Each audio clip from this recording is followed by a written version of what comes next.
Hello guys, તમારું સ્વાગત છે આપણા નવા વિડીયોમાં. જય માતાજી ખેડૂત મિત્રો. આજે આપણે આવ્યા આપણી માંડવી જોવા. અત્યારના લગભગ વાગી રહ્યા છે 6:30 જેવો સમય છે. જો સીને એક નંબર આવી રહી આપણી આ માંડવી. આ માંડવી આપણી તો તમને દેખાડી. આપણે જુવાર વાવી હતી, હવે હાલો આપણે જુવાર દેખાડી દઈ જીરીક. અને આ આંબો હે ને બહુ સ્પેશિયલમાં સ્પેશિયલ છે, મિયા ઝાખા કેરી.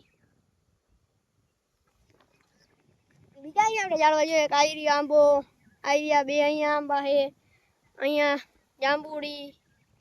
અહીંયા એક હમણાં જ આપણે નવું ઝાડવા વાવ્યા છે ઘણા, હજી આપણે લઈ આવ્યા છીએ રોપા, હજી વાવવાના બાકી છે. જો એક જામફળી છે, આંબો છે, ઘણા બધા આપણે ઝાડવા છે. આપણે ટૂંકમાં કહું ને તમે બગીચો બનાવવાનો છે પડામાં આપણે એક અસલનો. અને જો આયરે આપણી કંઈક આવી જુવાર.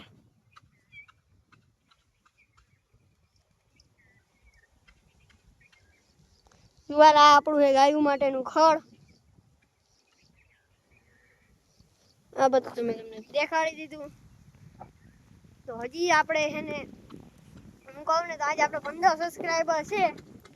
વર્ષ સુધીમાં આપણે 1000 સબસ્ક્રાઈબર થઈ જાય એવું બધું તમે બધા સાથ અને સહકારથી કરાવી દઈએ. આપણે 1000 સબસ્ક્રાઈબર એટલે આપણે છે ને 500 સબસ્ક્રાઈબર થશે ને એટલે આપણે 24 કલાક સુધી તમે કહેશો ને એ ત્યાં આગળ આપણે રહેવા તૈયાર છીએ. હવે તમે ફટાફટ આ વિડીયોમાં કોમેન્ટ અને 500 સબસ્ક્રાઈબર કરાવી દો એટલે આપણે જઈએ 24 કલાક સુધી તમે કયો ત્યાં. આપણે માંડવી દેખાડી દે હજી એક ફેર તમને બધાને. જો વાયરે આવી ગઈ આપણી માંડવી એ. હમણાં હું માઇકનો યુઝ નથી કરતો કેમ કે માઇકમાં અવાજ છે ને બહુ ઓલો ઝાખો અવાજ આવે છે, ધૂળ ધૂળ જેવો અવાજ આવવા માંડે વચમાં. એટલે આપણે માઇક સામું કરાવવાનું છે. હવે આપણે ખંભાળીએ જઈએ એટલે સામું કરાવી આવીએ માઇક. અને આપણે 1000 સબસ્ક્રાઈબર થશે તો અહીં આપણે કંઈક સબસ્ક્રાઈબર વધતા જશે. જેમ જેમ આપણે 100 સબસ્ક્રાઈબર વધતા જશે એમ આપણે કંઈક નવી લેતા આવશે વસ્તુ. તો હાલો મળીએ એક નવા વિડીયોમાં ગાઈસ. Bye bye.